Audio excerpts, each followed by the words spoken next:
يا صباح الفل والورد والياسمين على أحلى متابعين في الدنيا. ازيكم يا حبايبي عاملين ايه؟ صباح الرضا والجمال والمانجا، صباح القشطة، صباح السكر، صباح السعادة والسكر الزيادة على أحلى متابعين في الدنيا. قبل ما نبدأ الكلام يا حبايبي تعالوا نصلوا على النبي. صلوا على النبي يا حبايبي عليه الصلاة والسلام. تعملي ايه حلو النهاردة يا أم تغريد؟ هطبخ دكر بط بلدي. ما شاء الله شايفين، مسكته نضفته وغسلته، ولو في أي ريشة بشدها وبحشها، وغسلته بدقيق وملح ونقعته بطماطماية وليمون. وما شاء الله بألف هنا. والوقت هعلق عليه. حطيت شوية مية معايا على البوتاجاز، وبعد المية ما تغلى هحط بصلتين وطماطميتين ورق لوري وحبهان. أنا نازلة معاكم واحدة واحدة أهو، وبعرفكم الطريقة. ما شاء الله حطيت شوية فلفل أسمر ومعلقة ملح. وبعد كده اما المية تغلي معايا هقوم مغطية عليها، ونزلت معاكم بالملح واحدة واحدة بقول لكم الطريقة. وفرمت معايا قيمة نص كيلو طماطم عشان هعمل كيس مكرونة. طبعا ام رحمة هتفطر معانا النهاردة، اللي هي اخت جوزي. ربنا يخليها ليا يا رب ويشفيها ويديها طول العمر. طبعا قلت لها اعملي حسابك هتفطري معانا النهاردة، قالت لي خلاص ماشي. وبعد كده اما يغلى شوية هقوم مهديه عليه عشان يستوي براحته وياخد ويدي بشكل ودي. ههد عليه مع نفسه بقى. ما شاء الله شايفين بقى كان قرب يستوي. ما شاء الله بألف هنا يا رب الكل اللي كل منه. قبل ما نبدأ الكلام قلنا نصلي على النبي، ما تنسوش يا حبايبي دايما على طول تصلوا على النبي وتذكروا الله عليه الصلاة والسلام. وبعد كده هقوم مغطياه واشوف هعمل ايه تاني. وعملنا سمبوسة. تغريد قالت يا ماما طالما عمتي هتفطر معانا هنشيع نجيب كيس سمبوسة. وتغريد قالت لازم اعمل سمبوسه عشان خاطر عمتي. قلت لها خلاص يا تغريد اعمل اللي انت عايزاه. والوقت انا بغسل معاكم رز، نقيت شويه رز وهعمل لحوق رز معمر فلاحي معتبر ما شاء الله. كان جميل وعامل وش، واللبن كان جميل ما شاء الله. وطبعا انا بغسل الرز مره واتنين وتلاته زي ما انتوا عارفين. وبعد كده احط الرز مع اللبن مع حاجته كلها واسيبه يتنقع بقى براحته. والساعه 5 أو 4:30 هطلع اعلق عليه عشان يبقى ساخن. ما شاء الله شايفين بقى انا عماله اغسل الرز ازاي ما شاء الله. دايما قلنا على طول نصلي على النبي ونذكر الله. والوقت بصفي الرز من الميه وبحطه في اللحوقي. وبعد كده هنزل باللبن. كنت جايبه 2 كيلو لبن ما شاء الله، لبن فلاحي جميل بألف هنا. الوقت انا بقول لكم الطريقه واحده واحده عشان اللي عايزه تعمل رز فلاحي. طريقته سهله وجميله. بتغسلي مثلا، انا جايبه 2 كيلو لبن، حطيت لهم يجي كيلو ونص رز، اقل من كيلو ونص رز عشان انا ما بحبش الرز كتير. والوقت بحط حته قشطه من وش اللبن اما بيبقى عندي لبن، ببحش الوش بتاعه وبحتاجه في اي وقت بقى. عملت رز احتاجناه في اي حاجه بحطه في التلاجة. وما شاء الله. وبعد كده احط اهو حطيت شويه زيت. وبعد كده احط حته سمنه صغيره، واحط بقى معلقه ملح، واقلبه بقى براحته كده وياخد ويدي بشكل ودي. ماشي يا حبايبي. ما تنسوش دايما على طول قلنا نصلي على النبي ونذكر الله، وتترحم على امي وابويا وموتانا اجمعين يا رب العالمين. ادي شكل الرز معانا وعماله اقلب فيه. ونزلت بالملح برضو ما لقيته محتاج ملح، قمت حاطه له كمان شويه ملح. وبعد كده طلعت فوق عشان اولع الفرن واحط الرز. ما شاء الله الفرن مدخل ليه كده يا ام تجريد؟ عشان المره اللي فاتت كنت عامله سمك بوري، وكان ما شاء الله قلب الاوضه وقلب الفرن. ودي شكل الرز معايا الفلاحي. وبعد كده هديت عليه ونزلت تاني. هتعملي ايه يا ام تجريد؟ بتقطعي بصل ليه؟ هعمل عصج اللحمه بتاع السمبوس. جبت بصلتين حلوين كده وبقطعهم قطع صغيره عشان عيالي ما بيحبوش البصل الكبير. لو في حته كبيره بقوم مقطعاها تاني عشان لما بيلاقوا بصل في الاكل بيزعقولي. وبعد كده نزلت بشويه زيت. وما البصله تصفر معايا هنزل باللحم. وما شاء الله السمبوسه دي كانت جميله. تغريد اللي عملتها قلت لكم قبل كده، تغريد بتتعلم واحده واحده عشان لما تتجوز تبقى ست بيت شاطره. والوقت نزلت معاكم باللحمه. وبعد كده احط لها شويه ملح صغيرين وشويه فلفل اسمر صغيرين، وهدي عليها بقى براحتها تستوي براحتها وتاخد لون. وبعد كده اشوف هعمل ايه تاني. ماشي يا حبايبي. متابعيني حبايب قلبي كل سنة وانتم طيبين، عاملين ايه؟ وحشتوني. يا رب ما تحرم منكم ابدا ولا من عيالكم، وتفرحوا بيهم وما تشوفوش فيهم حاجة وحشة ابدا. ومن تعليقاتكم الجميلة اللي بتفرحني. ربنا يكبر بخاطر كل واحدة علقت لي تعليق حلو. ربنا يفرح قلبها يا رب. ما تشوف في عيلها حاجة وحشة ابدا. وخوخة وحشتيني يا خوخة انت وحبيبة، كل سنة وانتم طيبين.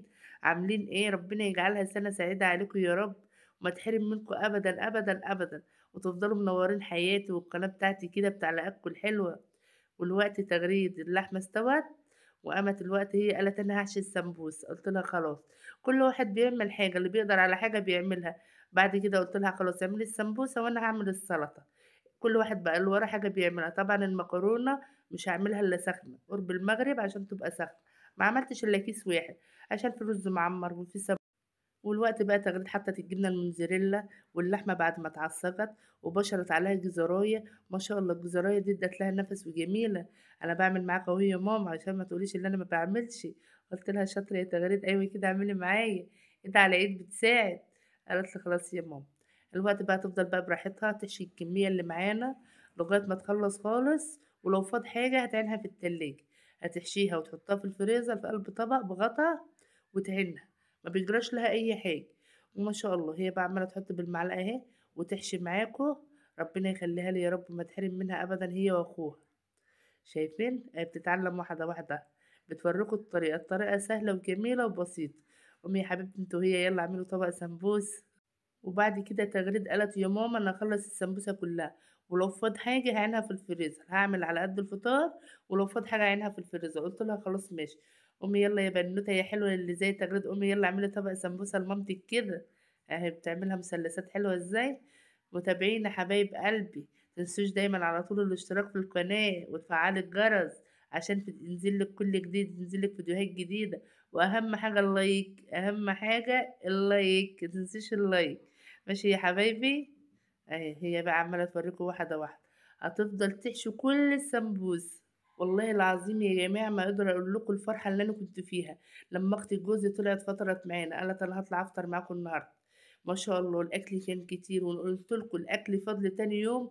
والله ما هتصدقوني. ربنا يخليها يا رب وما تحرم منها ابدا، وتفضل منورة الدنيا كلها، وربنا يشفيها ام رحمة. ماشي يا حبايبي. والوقت لسه تغريد برضو بتحشي معاكم في السمبوس. قالت مش هخلص خالص الا ما اخلصها كلها. قلت لها خلاص ماشي. وبعد كده بقى هي تحمر السمبوسه وانا احمر دكر البط عشان ما عادش حاجه على الفطار. تغريد قالت لها انت يا عمتي هتسهري معانا ولا هتباتي معانا؟ قالت لهم لا انا ما بعرفش انام الا تحت. فضلت سهرانة معانا لما لإمتى. العيال بقى جابوا لها شيبسي وروقوا عليها وقعدوا يتكلموا ويضحكوا معاها، وقعدوا والله كانوا فرحانين بها قوي. قلت لها خليكي هتنزلي تعملي ايه، خليكي هي قاعدة معايا في نفس البيت. ربنا يخليها لي يا رب. في نفس البيت، هي قاعدة تحت وانا قاعدة فوق. ام رحمة حبيبتي. ولسه الوقت كل ده انا عماله اتكلم معاكم وتغريد لسه ما خلصتش. والله الجدعان يا بنتي ما عادش حاجه على الفطار. تقول لي خلاص يا ماما الجدعان ده والله ما عدا الا حاجه بسيطه. قلت لها يا تغريد براحتك بقى، اعملي السمبوسه براحتك وانا هعمل طبق السلطه بتاعي. انا يا حبايبي عندي السلطه دي في الصيام، انا بحب كل يوم اعمل طبق سلطه. وطبعا من ايد ام تغريد السلطه دي بقى بتبقى في حته تانية. ما شاء الله حطيت جزر وخيار وطماطم، وكان عندي شبت وكزبره، وعملت السلطة. قلت لها انت براحتك بقى اعملي السمبوسة. قالت لي خلاص يا ماما انا قربت اخلصها. والله يا حبايبي انا قلت لكم قبل كده لا بالاكل ولا بالشرب، بالكلمة الطيبة، الكلمة الحلوة، باللمة. كفاية دخلتها علينا وفرحة عيالي بيها لما فضلت قاعدة معانا وسهرانة معانا وقضت اليوم معانا. والله يا حبايبي عمري ربنا يخليهم لنا يا رب وما نتحرم منهم ابدا ولا من دخلتهم علينا. اللهم امين. قلنا دايما على طول نصلي على النبي ونذكر الله. صلوا على النبي يا حبايبي عليه الصلاة والسلام. لسه برضو كل ده تغير ما خلصتش السمبوسة. يعني انا عمالة اتكلم معاكم واحكي معاكم وكل ده ما خلصتش السمبوسة. قالت لي واحدة واحدة يا ماما، هو انا يعني سريعة يعني للدرجة دي؟ مش بسويها وبعدلها وبعمل معاكم. ما شاء الله عملت طبق اهو. ولسه برضو في سمبوسة ما اتعملتش. دلوقتي نزلت بالزيت عشان تحمرها.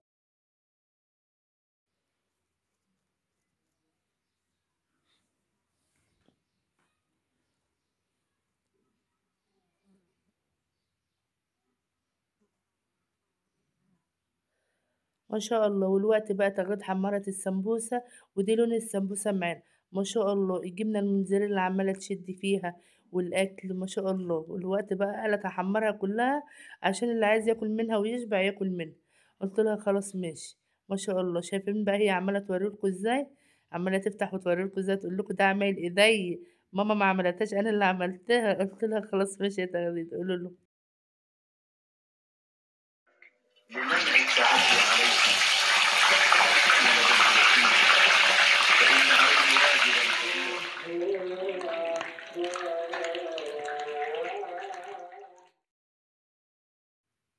دلوقتي يا حبايبي حمّرت الدكر البط، ما عادش على الفطار إلا 5 دقايق، أنا باحب أفرّغ الأكل يبقى ساخن عشان ما يبردش وأرجع أسخّنه تاني، والوقتي باورّيكم شكل الرز ما شاء الله كان جميل، بألف هنا يا رب لكل اللي كَل منه، وعملت كيس مكرونة واحد قُلت عشان ما تفيضش، وما شاء الله فرّغت الرز المعمّر والسمبوسة والشوربة، وحطيت طبق ملح بفلفل أسمر وطلّعت المعالق، ما شاء الله شايفين شكل السفرة معانا؟ قُلنا دايمًا على طول نصلّي على النبي ونذكر الله، ودي شكل الفطار بتاعنا، ما شاء الله، بألف هنا يا رب لكل اللي كَل منه. أنا عندي أيمن ابني ما بياكلش إلا الدبوسة، دبوسة أو دبوسة الفرخة، دبوسة بَط، المهم هو ما بياكلش إلا الدبوس، وأنا عمّالة أفرّق عليهم، كفاية بقى طبق السلطة بتاعي أو طبق المكرونة، ما شاء الله. تغريدة عمّالة تقول لكم أهي السمبوسة اللي أنا عاملاها، لو أول مرّة بتشوفوني يا حبايبي دي قناة يومياتي أنا وماما، هتوحشوني، أشوفكم في فيديو جديد، ما تنسوش الاشتراك في القناة وتفعّلوا الجرس واللايك، مع السلامة.